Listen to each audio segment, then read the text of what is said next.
Hey everybody, welcome to Tactical. The plan for today was to review this $30 mechanical keyboard that I picked up off Amazon. I'm sort of on a hunt to find the cheapest possible genuine mechanical keyboard that I can, and 30 bucks for this piece of shit seems like a pretty good deal. But we're gonna have to look at this another day because I'm gonna go buy a computer, and I think that's a little bit more interesting.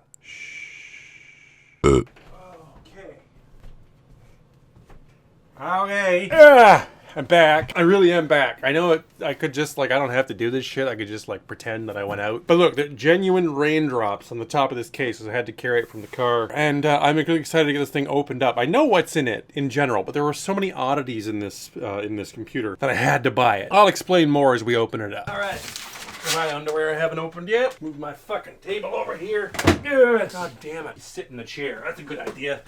Okay. Ye tits. Oh, yes. Computer. So here it is in all of its fucking glory. I'm not going to tell you what I paid for it yet. I'm not going to spoil it in the fucking title for you little shits. So you're going to have to stay tuned till the end to know. All right. Let's take the fucking screws out of this thing. I don't know why he screwed it shut. It's got a latch on it. By the way, you might recognize the case. I use these often. There's a store here in Toronto that sells these fucking Cheng Ming cases for 10 or 15 bucks a piece, and they come in all different colors, as you've probably seen in my other videos. I've got red, I've got green, got all kinds of other fucking colors. The guy I bought this from is a regular of mine. I buy from him a lot, and I recommended that he use this place to make his purchase, and he obviously took my advice. Look at all that beautiful goodness right here. All right, so I could just boot this up, but I'd rather tear it apart. First, we'll start with the graphics card, which is the most interesting component in here, I think. He said it was an R9 285. I'm skeptical, to be perfectly honest, because, ooh, that's fine.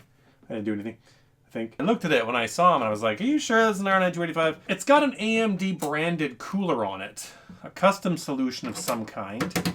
It looks to be an engineering sample. He's never once let me down in the past, so I have no reason to doubt him as a person. And I doubt he would have been mistaken either. He doesn't make those kinds of mistakes. It's got no markers on it, so the stickers have been torn off the back. I'll take that over in my test bench, pop it in, and show you guys what it shows up as. Next up, let's take out some of these hard drives and see exactly what we've got here. We've got 3 drives connected. The ad, I think, only said that it had 1. Maybe I was mistaken. Why isn't the goddamn SATA cable coming out? I'm just looking from the top of this before I pull it out. I think the first 3.5-inch drive here is definitely a WD black of some kind. No, I'm wrong. It is a WD. It's a 500 gigabyte enterprise drive. It's the same label, except it has a yellow bottom. 2 more 2.5-inch drives in here, neither of which is a solid state drive, which is unfortunate, but whatever, I'll take it. Looks like we've got WD Scorpio Black 320 gigabytes, and the one on the back is a Toshiba 250 gigabytes. Okay, all those are usable. Everything in this thing so far is useful to me,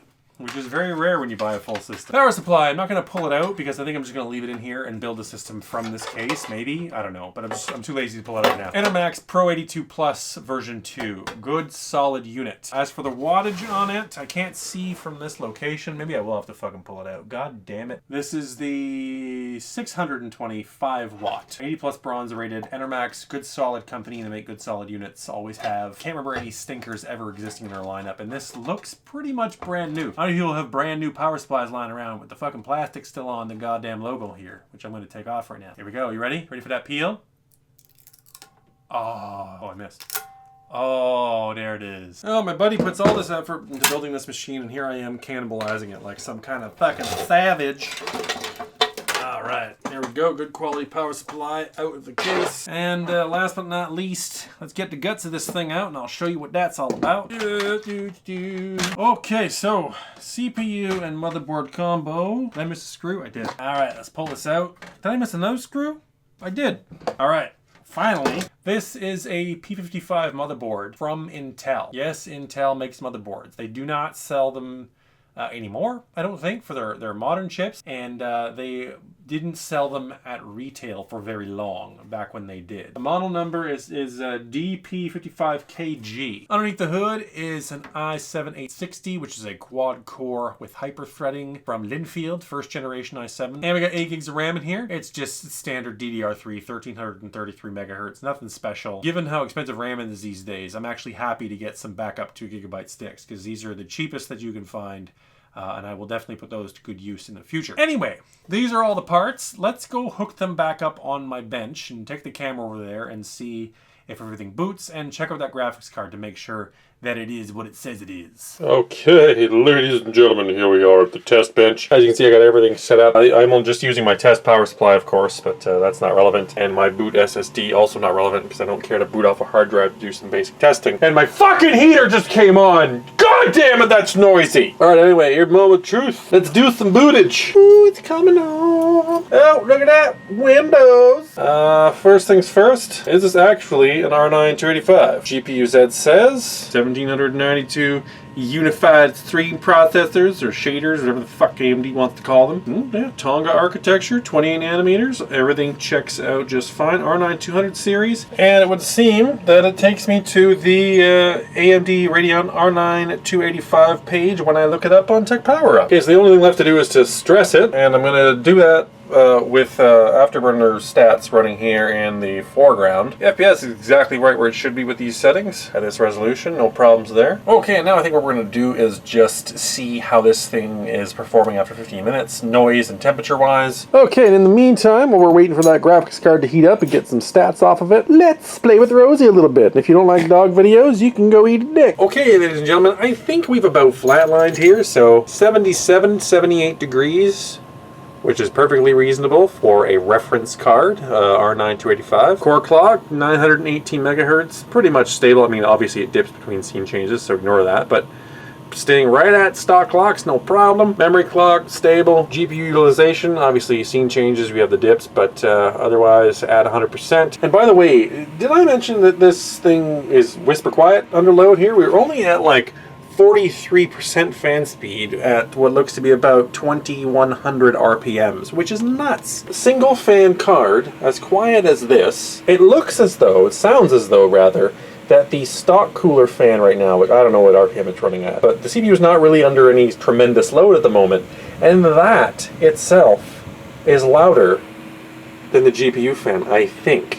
It's kind of hard to tell. They kind of blend together being they're so close, and I don't have the best of hearing, but Jesus Christ, that's pretty goddamn good. Why doesn't AMD do this all the time for their fucking reference cards? Why we got giant-ass blower coolers that sound like a wind turbine? Alright, so there you have it, folks. Everything works. Everything is fucking A-okay, and before I tell you about the price, let's recap the components just in case you forgot. We got a reference engineering sample, perfectly functional R9 285, as my dog plays with a chew toy in the background. i7 860 CPU, Linfield quad-core with hyperthreading. We got a motherboard from Intel to support it. We got 8 gigs of RAM, 2 gigabyte sticks over 4 modules. We have 3 hard drives, a 500, a 320, and a 250 gigabyte drive. Got a big ass giant case that'll probably sit in my fucking closet for 4 months. And we have a very solid Enermax Pro 82 Plus version 2 power supply, bronze rated, 620 watts.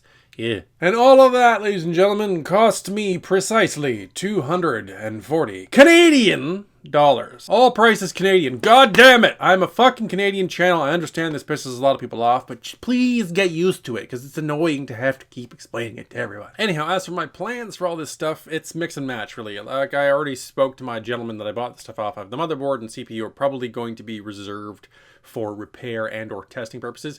There's no I/O shield. You may have noticed that came with this computer, so I'm not going to resell it in the system probably. But I like to have at least one motherboard for every socket type available on hand for testing purposes. The RAM, the power supply, the case eventually, and the graphics card, and whatever the fuck else will all probably be in client builds at one point or another. That R9 285, I might actually try to put another cooler on just for fun. See if I can find something compatible from the shit I've got lying around here. A lot of the broken cards I own and whatnot. Maybe I'll make a video about it. Who knows? The sky's the limit. Oh, and by the way, if you like chiptunes, you like NES retro style music, which I happen to like a lot, and I've used a lot of this in my videos. The one artist whose music I often employ, a guy by the name of Izioq, has a 3-hour like chiptune mix that he wants to spread around everybody to watch. And I'm going to help by doing my part and link you to that in the description. Please check it out. The guy does some really good stuff. I actually really enjoy his music. It was not hard to find a clip that really fit for my sort of like intermissions in my videos that have a lot of detail and need some splitting up. Seems like a pretty gracious guy, just looking to get promotion, get exposed, get out there. So I'm just here doing my part, and hope that one of the 6,500 of you that subscribes to me will just go, you know, maybe I could use some of that. Anyhow, follow me on Twitter at OFA. I promise I'm hilarious. Join my Steam group, which is kind of dead these days, but I posted some keys to give away, and I will always do that. So just pay attention to the shit I do, because I guarantee you it'll be worth your while. And thank you very much for watching once again. See you next week.